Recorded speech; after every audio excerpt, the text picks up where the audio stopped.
भगवान शिव देवी पार्वती से बताते हैं कि मासिक धर्म में स्त्री को छूने से क्या होता है। एक समय की बात है, भगवान शिव और माता पार्वती कैलाश पर्वत पर बैठे हुए थे। तभी माता पार्वती ने भगवान शिव से कहा, स्वामी, मेरे मन में 2 प्रश्न उठ रहे हैं जिनके उत्तर मैं आपसे जानना चाहती हूँ। तब भगवान शिव ने कहा, पूछो देवी, आपके मन में क्या प्रश्न उठ रहे हैं। तब माता पार्वती कहती हैं, स्वामी, किस श्राप के कारण स्त्रियों को मासिक धर्म की पीड़ा सहन करनी पड़ती है। और मेरा दूसरा प्रश्न यह है, प्रभु, एक रजस्वला स्त्री को कौन से कार्य नहीं करने चाहिए जिससे उन्हें पाप लगता है। भगवान शिव कहते हैं, देवी, आज तुमने मानव जाति के कल्याण के लिए बहुत ही उत्तम प्रश्न किया है। तुम्हारे इन सभी प्रश्नों का उत्तर माधव ब्राह्मण की इस प्राचीन कथा से प्राप्त हो जाएगा। इस महान कथा का श्रवण करने मात्र से ही समस्त पापों का नाश होता है। जो भी पति पत्नी इस कथा को ध्यान पूर्वक सुनते हैं, उन्हें सौभाग्य की प्राप्ति होती है। इसलिए हे देवी, आप भी इस कथा को ध्यान पूर्वक सुनिए। माता पार्वती कहती हैं, हे प्रभु, ये माधव ब्राह्मण कौन थे, उनका विचार कैसा था, मैं इस कथा को अवश्य सुनना चाहती हूँ। कृपया आप इस कथा को मुझसे कहिए, मैं इसे ध्यान पूर्वक पूरा अवश्य सुनूंगी। भगवान शिव कहते हैं, हे देवी, पूर्व काल की बात है, मध्य देश में एक अत्यंत सुंदर नगरी थी। उस नगरी में माधव नाम के ब्राह्मण रहा करते थे। माधव को समस्त शास्त्रों और वेदों का ज्ञान था। वह परम बुद्धिमान, गुणवान तथा धर्म कार्य में तत्पर रहता था। सभी वर्गों के लोग उन्हें बड़ा सम्मान देते थे। वह प्रतिदिन यज्ञ, दान, धर्म तथा संध्या उपासना किया करते थे। वे पशु, पुत्र, बंधु बांधव तथा धन संपत्ति से संपन्न थे। उनकी पत्नी का नाम सुजाता था। वह भी अत्यंत रूपवान, चरित्रवान, गुणवान तथा पतिव्रता स्त्री थी। फिर एक दिन उस पंडित ने अपने घर बहुत बड़े यज्ञ का अनुष्ठान करवाया और अनेक ऋषि मुनियों को स्वयं जाकर निमंत्रण दिया और उस नगरी में निवास करने वाले समस्त मनुष्यों और ब्राह्मणों को उसने यज्ञ तथा भोजन के लिए बुलाया। फिर उसी दिन अनेक ऋषि मुनि और उस नगरी के समस्त ब्राह्मण उसके घर पर आए। उस पंडित ने उन सभी का आदर सत्कार किया और फिर उसने सभी को घर के अंदर बुलाया और आसन पर बिठाकर भोजन कराया।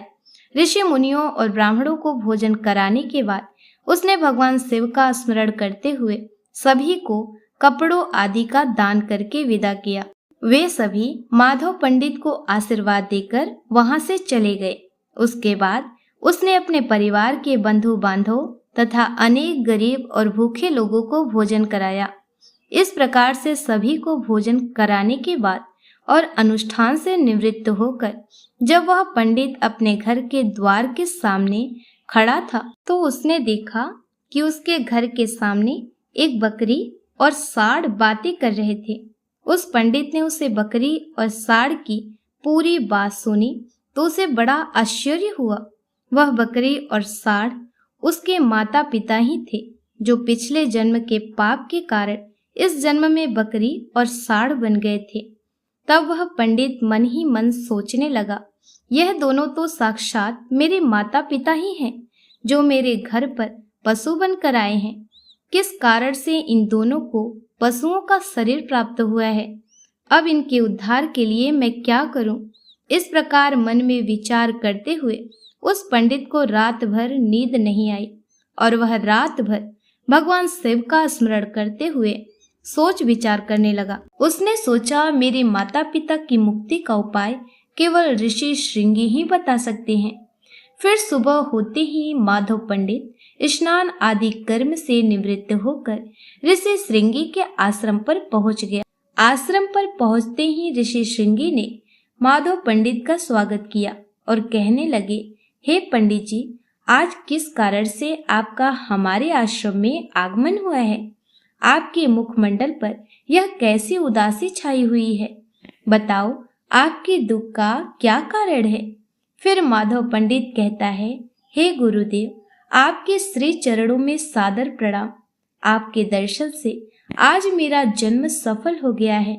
हे गुरुदेव, आज मैं आपके पास एक जटिल प्रश्न लेकर आया हूँ। कृपया आप ही मुझे इस कष्ट से बाहर निकाल सकते हैं। मैं अत्यंत दुखी और दुर्बल हो गया हूँ। ऋषि श्रृंगी कहते हैं, पंडित जी चिंता ना करो, तुम्हारा जो भी प्रश्न है निसंकोच होकर पूछो, मैं अवश्य तुम्हारी समस्या का समाधान करूंगा। फिर माधव पंडित कहता है, हे गुरुदेव, कल मैंने अपने घर पर शिव चर्चा रखी तथा अनेक ब्राह्मण को और भूखे लोगों को भोजन कराया। विधि पूर्वक भगवान शिव का पूजन किया। फिर मेरे द्वार के ठीक सामने एक बकरी और सांड आया। फिर दोनों मेरे घर के सामने खड़ी होकर बातें कर रहे थे। सबसे पहले बकरी उस सांड से इस प्रकार से कहने लगी, हे स्वामी, आज जो घटना घटी उसे ध्यान से सुनिए। हमारे पुत्र के घर में ब्राह्मणों के भोजन के लिए जो दूध रखा हुआ था, उस दूध में एक सांप ने अपना जहर उगल दिया था, जिसे देखकर मुझे बड़ी चिंता होने लगी। इस दूध से भोजन बनने वाला था। अगर सभी लोग उस दूध को खा लेते तो उनकी मृत्यु हो जाती। इसलिए मैंने उस बर्तन से सारा दूध पी लिया और जब बहू की दृष्टि मुझ पर पड़ी तो उसने मुझे खूब पीटा, जिससे मेरा अंग भंग हो गया। मुझे बहुत पीड़ा हो रही है। इसी कारण से मैं लड़खड़ाते हुए चल रही हूँ और मुझे यह पीड़ा सहन नहीं हो रही है। बकरी की बात सुनकर वह सांड बहुत दुखी हुआ और वह खुद का वृत्तांत सुनाने लगा। हे प्रिय, आज मैं तुम्हें अपने दुख का कारण सुनाता हूँ। मैं पूर्व जन्म में इस माधव पंडित का पिता था। आज उसने सभी ऋषि मुनियों और ब्राह्मणों को भोजन कराया, किंतु इसने मेरे सामने थोड़ी सी भी घास नहीं डाली और ना मुझे जल पिलाया। इसी कारण से मैं बहुत दुखी हो गया हूँ। फिर माधव पंडित कहता है, इस प्रकार से अपने माता पिता को बकरी और सांड के रूप में ऐसी बातें करते हुए देखकर मुझे बड़ा दुख हुआ और मुझे रात भर नींद नहीं आई। हर क्षण मुझे चिंता सता रही है। मैंने कभी कोई पाप नहीं किया है। हमेशा ही मैंने धर्म के कार्य किए हैं। फिर भी मेरे माता पिता को ऐसे कष्ट झेलना पड़ रहा है। इसी कारण से आज मैं आपके पास आया हूँ। कृपया आप अपनी योग शक्ति से पता करके मुझे बताइए कि किस कारण से मेरे माता पिता की ऐसी दुर्दशा हुई है और उनकी मुक्ति के लिए मुझे कौन सा कर्म करना चाहिए। फिर ऋषि श्रृंगी ध्यान लगाकर उस पंडित के माता पिता के पूर्व जन्म के कर्मों को देखते हैं और पंडित से कहने लगते हैं, हे पंडित, तुम्हारे माता पिता ने पिछले जन्म में घोर पाप किया है। इस पाप के कारण आज उनकी ऐसी दुर्दशा हुई है। फिर पंडित कहता है, हे गुरुदेव, किस पाप के कारण मेरे माता पिता की ऐसी दुर्दशा हुई है? कृपया विस्तार से बताइए, मैं जानना चाहता हूँ। फिर ऋषि श्रृंगी कहते हैं, हे पंडित, तुम ध्यान से सुनो। यह सांड जो तुम्हारे पिता हैं, यह पिछले जन्म में रामनगर के श्रेष्ठ पंडित रहे हैं। इन्होंने एक दिन पूर्णिमा का व्रत करके भोजन किया था। पूर्णिमा के व्रत के दिन इसने दान धर्म भी नहीं किया। इसने अपने द्वार पर आए हुए भूखों को कभी भोजन नहीं खिलाया। इसने अपने पितरों का श्राद्ध तर्पण भी विधि पूर्वक नहीं किया। तुम्हारे पिता ने पिछले जन्म में मासिक धर्म के दौरान ही तुम्हारी माता के साथ संबंध बनाया था और इसी पाप के कारण इस जन्म में सांड का रूप प्राप्त हुआ है। अब तुम्हारी माता के बारे में सुनो। तुम्हारी माता ने रजस्वला होते हुए भी भोजन बनाया। मासिक धर्म के दौरान ही इसने भगवान की पूजा की, तुलसी को जल चढ़ाया। रजस्वला होते हुए भी उसने भगवान को भोग लगाया। इसी कारण से इसे महापाप लगा है। मासिक धर्म के दौरान स्त्री 3 दिनों के लिए अपवित्र हो जाती है। मासिक धर्म के दौरान स्त्री को पूजा पाठ नहीं करना चाहिए। स्त्री को इन 3 दिनों में अपने बाल भी नहीं धोने चाहिए। इससे पति की आयु कम होती है। मासिक धर्म के दौरान पेड़ पौधों को भी स्पर्श नहीं करना चाहिए। रजस्वला स्त्री के साथ संबंध भी नहीं बनाना चाहिए। जो पुरुष रजस्वला के साथ संबंध बनाता है उसे ब्रह्म हत्या का पाप लगता है। जो पुरुष रजस्वला के वस्त्रों को स्पर्श करता है उसे भी घोर पाप लगता है। रजस्वला स्त्री के शरीर में 3 दिनों तक ब्रह्म हत्या का पाप निवास करता है और चौथे दिन ही वह स्नान करके पवित्र हो जाती है। चौथे दिन स्नान करने के पश्चात रजस्वला स्त्री को अपने पति का मुख देखना चाहिए, अन्य किसी पुरुष का मुख नहीं देखना चाहिए। यदि पति समीप ना हो तो सूर्य देव के दर्शन करने चाहिए। ऋषि श्रृंगी कहते हैं, हे पंडित, इसी पाप के कारण तुम्हारे पिता को साढ़ और तुम्हारी माता को बकरी का जन्म प्राप्त हुआ है। माधव पंडित कहता है, हे गुरुदेव, अब आप मुझे अपने माता पिता की मुक्ति के लिए उपाय बताइए। ऋषि श्रृंगी कहते हैं, हे पंडित, तुम किसी भी अमावस्या के दिन अपने माता पिता की मुक्ति के लिए श्राद्ध तथा तर्पण करो और दान धर्म करो, गायों की सेवा करो और अपने माता पिता की मुक्ति के लिए भगवान से प्रार्थना करो। फिर वह पंडित वही करता है। फिर उसके माता पिता को समस्त पापों से मुक्ति मिलती है। फिर भगवान शिव माता पार्वती से कहते हैं, हे देवी, मैंने तुम्हें रजस्वला स्त्री को कौन से कार्य नहीं करने चाहिए इस विषय में तो बता दिया। अब मैं तुम्हें बताता हूँ किस कारण से स्त्री को मासिक धर्म से गुजरना पड़ता है। सतयुग में कालकूट नाम के प्रसिद्ध असुर हुआ करते थे। दानव होने के कारण उनका स्वभाव उग्र था और वह हमेशा ही युद्ध करने के लिए तत्पर रहते थे। फिर एक दिन सभी दानव वृतासुर के साथ मिलकर स्वर्ग लोक पर चढ़ाई की। उन असुरों के पास भयंकर शक्तिशाली अस्त्र था जिनका देवता सामना न कर सके और भागकर ब्रह्मा जी के पास चले गए।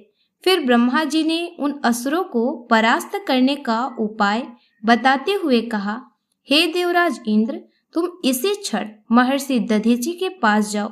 वे उनके शरीर की हड्डियों से तुम्हें अस्त्र शस्त्र प्रदान करेंगे। उन्हीं अस्त्र शस्त्रों का प्रयोग करके तुम उन असुरों का वध कर सकोगे। फिर सभी देवता महर्षि दधीचि के आश्रम पर जाते हैं और उनसे प्रार्थना करके अस्त्र शस्त्र प्रदान करने की विनती करने लगते हैं।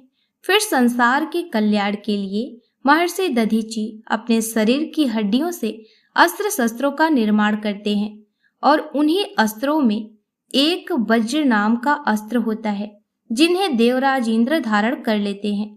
फिर सभी देवता उन असुरों से युद्ध करने के लिए निकल जाते हैं। देवता और असुरों के बीच भीषण युद्ध होता है। सभी देवता आकाश में असुरों से युद्ध करने के लिए इकट्ठे हो जाते हैं और प्रहार करने लगते हैं। अग्निदेव अग्नि के प्रहार से दैत्यों को जलाने लगते हैं। फिर अग्नि के प्रभाव से असुरों के शरीर जलने लगते हैं।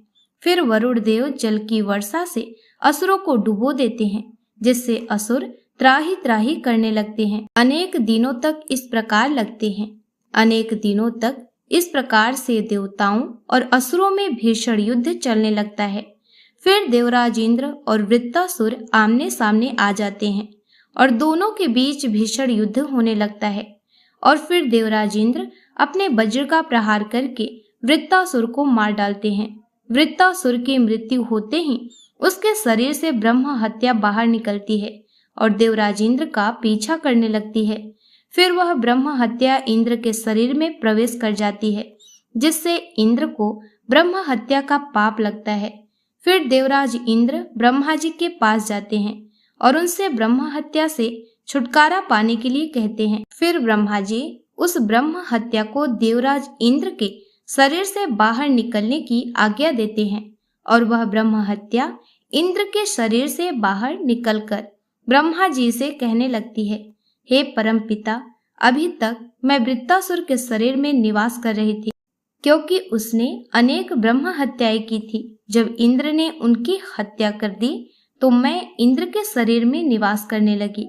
अब आप ही मुझे उचित स्थान दीजिए जहाँ पर मैं रह सकूं। फिर ब्रह्मा जी कहने लगे, हे ब्रह्म हत्या, मैं तुम्हें उचित स्थान देता हूँ। फिर ब्रह्मा जी ने ब्रह्म हत्या के 4 भाग कर दिए और कहा, हे ब्रह्म हत्या, तुम्हारा एक भाग अग्नि के भीतर रहेगा। जो भी मनुष्य अग्नि को आहुति नहीं देगा तो उसके शरीर में प्रवेश कर जाना। तुम्हारा दूसरा भाग जल के भीतर रहेगा। जो भी जल में गंदगी फैलाएगा अथवा मलमूत्र का त्याग करेगा तो उसके शरीर में प्रवेश कर जाना। तुम्हारा तीसरा भाग पेड़ पौधों में रहेगा। जो भी मनुष्य बिना कारण ही वृक्षों को काटेगा उसे भी ब्रह्म हत्या का पाप लगेगा। फिर ब्रह्मा जी ने अप्सराओं को अपने पास बुलाया और कहा, हे अप्सराओं, इस ब्रह्म हत्या का 1/4 भाग तुम ग्रहण करो। अप्सराएं कहने लगी, हे प्रभु, आपकी आज्ञा से हम इसे ग्रहण करने के लिए तैयार हैं, किंतु हमें भी इससे मुक्ति का उपाय बताइए। फिर ब्रह्मा जी कहने लगे, हे अप्सराओं, जो भी पुरुष रजस्वला स्त्री के साथ संबंध बनाएगा उसके अंदर यह ब्रह्म हत्या प्रवेश कर जाएगी। इस प्रकार से ब्रह्म हत्या के 4 भाग हो गए, एक अग्नि में, दूसरा जल में, तीसरा पेड़ पौधों में और चौथा स्त्रियों के अंदर प्रवेश कर गया। इस ब्रह्म हत्या के पाप के कारण स्त्रियों को मासिक धर्म होता है। जो भी पुरुष मासिक धर्म के दौरान स्त्रियों को स्पर्श करता है अथवा उनके साथ संबंध बनाता है उसे ब्रह्म हत्या का पाप लगता है। भगवान शिव कहते हैं, हे देवी, इस प्रकार से मैंने आपको स्त्री के रजस्वला होने के पीछे के कारण और रजस्वला स्त्री को कौन से कार्य नहीं करने चाहिए आदि के विषय में बता दिया है। फिर माता पार्वती कहती हैं, हे स्वामी, आज आपने मुझे बहुत ही महत्वपूर्ण ज्ञान दिया है। मैं भी आपको वचन देती हूँ, जो भी स्त्री मासिक धर्म के दौरान पूजा पाठ करेगी और पति के साथ संबंध रखेगी उसके घर में मैं कदापि प्रवेश नहीं करूंगी। ऐसी ही और धार्मिक कथाओं के लिए हमारे चैनल को सब्सक्राइब कीजिए। मिलते हैं नेक्स्ट वीडियो में, तब तक के लिए धन्यवाद। हर हर महादेव। जय माता पार्वती।